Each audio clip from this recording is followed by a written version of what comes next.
Have we started? Go.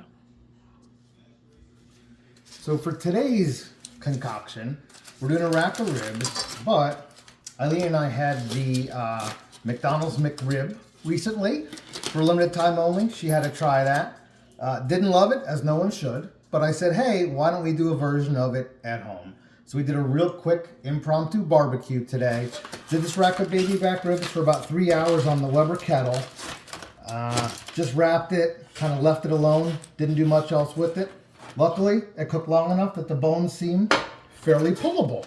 So we're going to go ahead and remove these and try to get as much possible rib fillet as we can. And see if we can do a homemade version of that slightly less than mediocre fast food sandwich.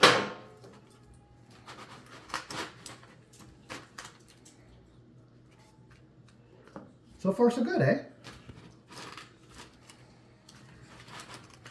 So I'm thinking for 2 people, probably about a half a rack should do, roughly. And I guess if you get a few little shreddy bits, there's no problem with that, right? Probably better than if it's formed like that weird little patty that you get from the restaurant. Well, I think that's pretty good. We'll eat the rest of these for lunch, or maybe the dog down there will get extra lucky tonight. We'll see.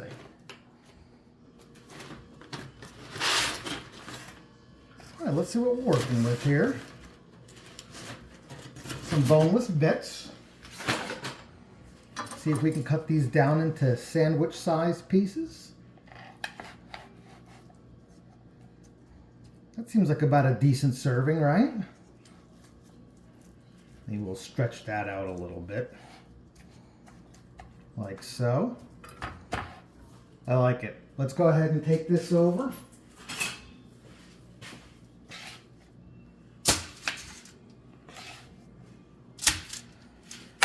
Of course, at the restaurant, these things are extra saucy and gross with their way too sweet sauce. This sauce here, however, is not. The proprietary 4 a.m. sauce. Gonna hit a little bit of that. Now, being from Texas, normally I'm not into a real wet barbecue like this. We love our stuff real dry, seasoned, nice dry rub, nice dry smoke on it. But again, we're going for a alternate version of this weird little sandwich, so we're just going to lube that up a little bit. Maybe a tiny bit more there.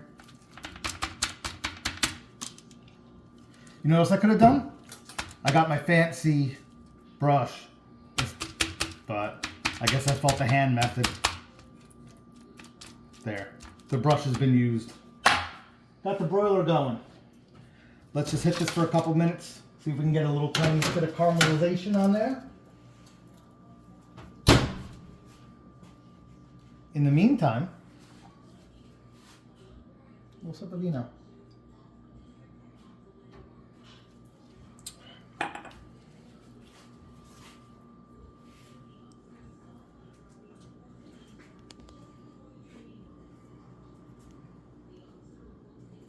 Probably let you see that, right?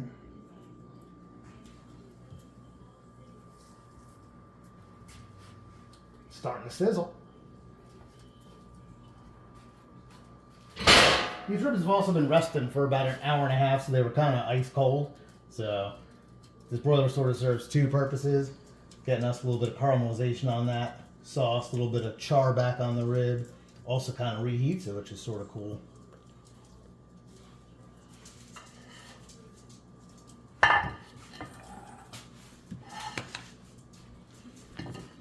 Any minute these will be done. We use the super fancy bolillo bread from the H-E-B. 4 rolls for $1. Little light bit of mayo, quick pan toast on that.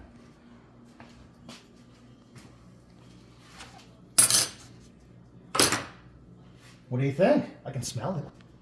Yeah, got a thumbs up. Let's grab them.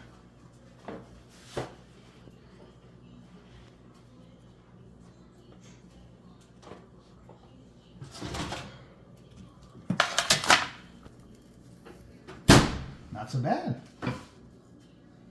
Seen a lot worse. Make sure I'm doing it on the bottom.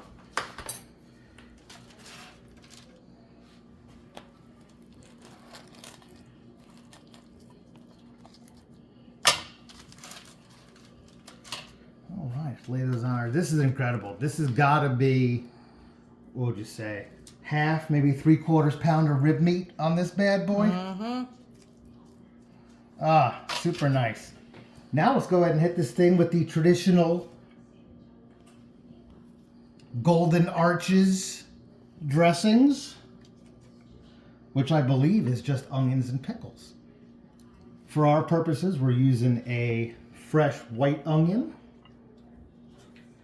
And I think we went with the bread and butter pickle, right? Yes. I'm sure any kind would work, but just figured since this 4 a.m. sauce that we make is a lot smokier and more vinegary and more sort of savory than a lot of barbecue sauces, those bread and butter pickles might bring a little bit of sweetness to the party that might make it quite nice.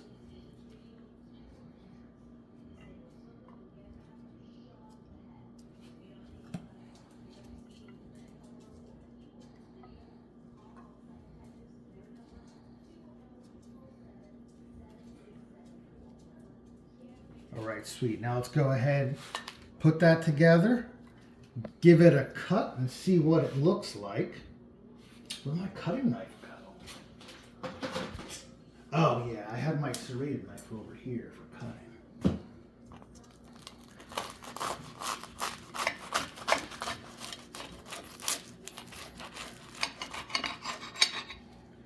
Now let's see how you think that compares to the commercial sandwich. You tell me.